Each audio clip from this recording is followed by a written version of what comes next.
मेरे प्यारे बच्चों, आज हम उपयोजन लेखन में से एक नई विधा विज्ञापन लेखन सीखने जा रहे हैं। विज्ञापन लेखन क्या है, पहले हम वह समझेंगे।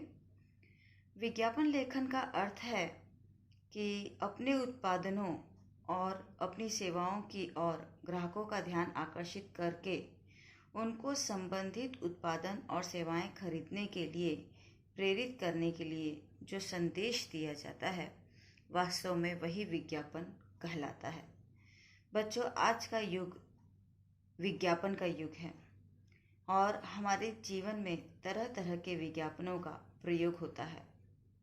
वैसे तो हम 3 तरह के विज्ञापन देखते हैं: वस्तु संबंधी, व्यक्ति संबंधी और स्थान संबंधी। साथ ही ये विज्ञापन 2 तरह के होते हैं: औपचारिक विज्ञापन और अनौपचारिक विज्ञापन। इसी तरह से हम सब जानते हैं कि विज्ञापनों के माध्यम भी विविध होते हैं। इसमें से 3 तरह के माध्यम हम जानते हैं: दृश्य माध्यम, श्रव्य माध्यम और दृश्य श्रव्य माध्यम। दृश्य माध्यम यानी जो होल्डिंग, पैम्फलेट्स, पोस्टर्स इत्यादि तैयार किए जाते हैं वह। श्रव्य माध्यम यानी जो रेडियो, ट्रांजिस्टर या ऑडियो टेप्स के हम सुनते हैं वह। और तीसरा जो माध्यम है दृश्य श्रव्य माध्यम, वह है Doordarshan, cinema, cable TV, internet इत्यादि पर देखा जाने वाला। तो बच्चों, आज हम इसी तरह का विज्ञापन यानी वह विज्ञापन जो समाचार पत्र या विभिन्न पत्रिकाओं में छपता है, लिखित दृश्य माध्यम, इसके बारे में अध्ययन करेंगे। बच्चों, हम यह जो विज्ञापन लेखन सीखने जा रहे हैं वह विविध समाचार पत्रों में या पत्रिकाओं में हम देख पाते हैं। तो इस विज्ञापन लेखन के लिए हमें किन विविध विषयों पर ध्यान देने की आवश्यकता है, अब हम यह समझेंगे। मेरे प्यारे बच्चों, वैसे अनेकों विषय हैं जिन पर विज्ञापन तैयार किया जा सकता है।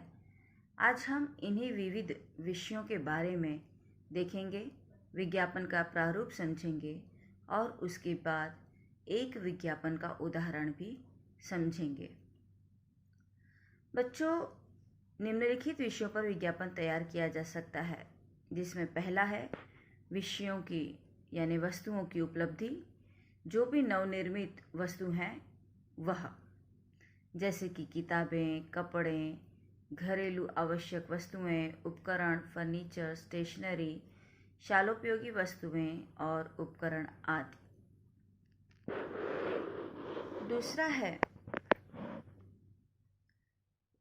शैक्षिक, शिक्षा से संबंधित योगासन तथा स्वास्थ्य शिविर, स्वच्छ शुद्ध लिखावट, चित्रकला, इंटरनेट तथा विविध ऐप्स आदि कलाओं से संबंधित अभ्यास वर्ग, व्यक्तित्व विकास शिविर आदि।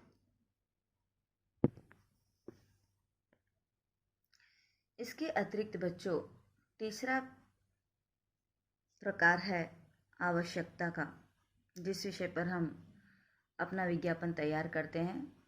आवश्यकता जैसे वाहक चालक की आवश्यकता है, सेवक की आवश्यकता हो, चपरासी की आवश्यकता हो, द्वारपाल की आवश्यकता हो, सुरक्षा रक्षक की आवश्यकता हो, व्यवस्थापक की आवश्यकता हो, लिपिक की आवश्यकता हो, अध्यापक की आवश्यकता हो, संगणक की आवश्यकता हो या संगणक अभियंता की आवश्यकता हो इत्यादि।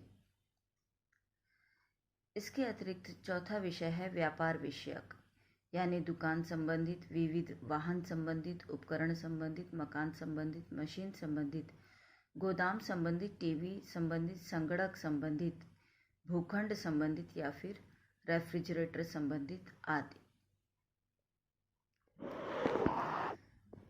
पांचवा है जिस विषय पर हम विज्ञापन तैयार कर सकते हैं वह है मनोरंजन तथा ज्ञानवर्धक, यानी व्याख्यानमाला, परिसंवाद, नाटक, वार्षिकोत्सव, विविध विशेष दिनों के उपलक्ष्य में आयोजित कार्यक्रम, समारोह आदि।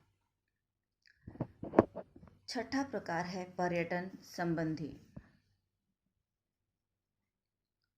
यानी यात्रा विषयक विज्ञापन तैयार करना या आरक्षण से संबंधित विज्ञापन तैयार करना। सातवां है वैयक्तिक विज्ञापन प्रकार। वैयक्तिक के अंतर्गत बच्चों श्रद्धांजलि, शोक संदेश, जयंती, गृह प्रवेश, बधाई, पुण्यतिथि आदि का समावेश होता है।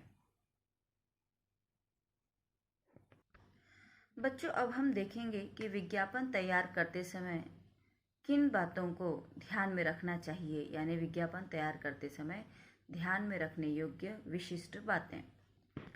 पहला है विषय वस्तु, संक्षिप्त और अपने आप में पूर्ण होनी चाहिए।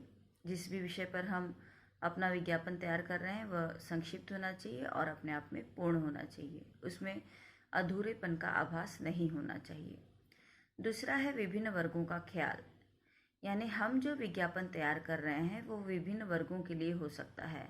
सामान्य वर्ग के लिए हो सकता है, उच्च वर्ग के लिए हो सकता है, युवकों के लिए हो सकता है, बच्चों के लिए हो सकता है या फिर स्त्रियों के लिए हो सकता है। तो यह विज्ञापन जिस भी वर्ग को प्रभावित करेगा उस वर्ग के अनुसार उस विज्ञापन की भाषा भी अलग अलग हो जाएगी। हम सब जानते हैं बच्चों के लिए जिस भाषा का प्रयोग होगा उस भाषा का प्रयोग हम स्त्रियों के लिए नहीं करेंगे। युवकों के लिए यदि किसी वस्तु का विज्ञापन दे रहे हैं तो युवकों के अनुरूप उसकी भाषा होगी, ना कि किसी स्त्री के अनुरूप। तो हमें यह समझ में आना चाहिए कि एक युवक के लिए वह विज्ञापन किस तरह से आकर्षक होगा और उसे लुभाएगा, यह ध्यान में रखते हुए हमें पृथक भाषा का प्रयोग करना चाहिए। इसके बाद है समय।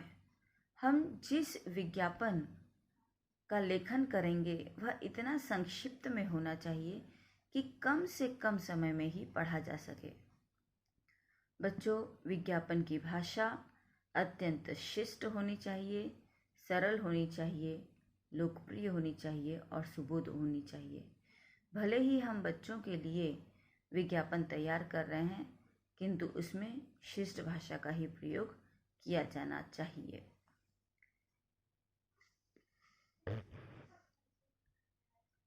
पांचवा है शैली। बच्चों, विज्ञापन लिखते समय हमें ध्यान रखना चाहिए कि वह नवीन शैली का प्रयोग किया जाए, यानी कुछ नवीनतम तरह का विज्ञापन तैयार किया जाए जिसमें पुरानापन न हो कि कोई कहीं पर देख चुका है। इस तरह से नवीन शैली का प्रयोग किया जाए और साथ ही वह विज्ञापन उपभोक्ता को प्रभावित करने वाला हो, यह ध्यान देना चाहिए। छठा है विज्ञापन वस्तु। बच्चों, जिस वस्तु का हमें विज्ञापन करना है उसका नाम अत्यंत स्पष्ट और आकर्षक होना चाहिए। इसके बाद है शब्द का प्रयोग। तो हमें हमेशा विज्ञापन में अलंकारिक शब्दों का प्रयोग करना चाहिए, काव्यमयी शब्दों का प्रयोग करना चाहिए और इसी के साथ वे शब्द प्रभावी हों और आकर्षक हों, यह ध्यान रखना चाहिए। अलंकारिक यानी हम अलंकार पढ़ते हैं बच्चों, तो किसी भी तरह के अलंकार से युक्त, हम सब जानते हैं अलंकार चमत्कार उत्पन्न करता है, आकर्षण उत्पन्न करता है, इसलिए किसी भी तरह के अलंकार से युक्त वह शब्द का प्रयोग किया जाएगा। इसी तरह से काव्यमयी शब्द का प्रयोग करने से जो विज्ञापन है वह अत्यंत आकर्षक और प्रभावकारी बन जाएगा। इसके बाद है कि आवश्यक नहीं। बच्चों, हम अक्सर विज्ञापन देखते हैं कि उसमें किसी न किसी तरह की छूट की बात दी गई होती है, लेकिन यह आवश्यक नहीं है कि हर विज्ञापन में छूट दिया ही जाए। तो यहाँ ध्यान देना है कि उत्पाद की गुणवत्ता महत्वपूर्ण होती है और इसीलिए हमेशा छूट का उल्लेख करना आवश्यक नहीं होता है। 9वां मुद्दा है संपर्क का, यानी हमेशा हमें अपने विज्ञापन में संपर्क स्थल का पता, यानी हमारा जो दुकान है यदि, तो वह दुकान कहाँ है, या हमें उस विज्ञापन के संबंध में यदि संपर्क करना चाहता है, सामने वाला मिलना चाहता है, तो कहाँ आकर मिले। इसलिए संपर्क स्थल का पता होगा, फ़ोन नंबर होगा, मोबाइल नंबर होगा, या फिर ईमेल आईडी होगा। तो इस तरह से स्थल का पता होना अत्यावश्यक है, और साथ में फ़ोन या मोबाइल नंबर या फिर ईमेल आईडी, इन 3 में से किसी एक चीज़ का भी उल्लेख करना अत्यावश्यक होता है। इसके अतिरिक्त बच्चों, हम अक्सर किताबों में देखते हैं कि जो विज्ञापन लेखन होता है वह रंग बिरंगे स्वरूप का होता है। अनेकों चित्र या डिज़ाइन उसमें बने हुए होते हैं। बच्चों, यह विज्ञापन हम अपने परीक्षा में 5 अंकों के लिए लिखते हैं, और यहाँ हमें कहीं भी सूचना नहीं दी गई होती है कि हमें डिज़ाइन बनाना है, चित्र बनाना है, या कलरफुल तरीके से लिखना है। चूँकि 5 अंक का है और पूरे 3 घंटे के पेपर में हमें यह लिखना होता है, और जो विशिष्ट मुद्दे दिए जाते हैं उन मुद्दों को और साथ में यह ध्यान रखने वाली बातों को यदि ध्यान रखा जाए और अपना विज्ञापन लेखन व्यवस्थित तरीके से किया जाए, तो 5 में से 4 अंक हमारे कहीं नहीं गए हैं। तो ऐसी स्थिति में हमें बिल्कुल भी ज़रूरत नहीं है कि हम पेंसिल से या स्केच पेन का प्रयोग करें। इसके अतिरिक्त किसी भी तरह के डिज़ाइन बनाने की भी आवश्यकता नहीं है। बच्चों, यदि पेंसिल का, स्केच पेन का या डिज़ाइन बनाने का कार्य करते हो, तो ऐसी स्थिति में तुम्हारे नंबर कटते नहीं हैं।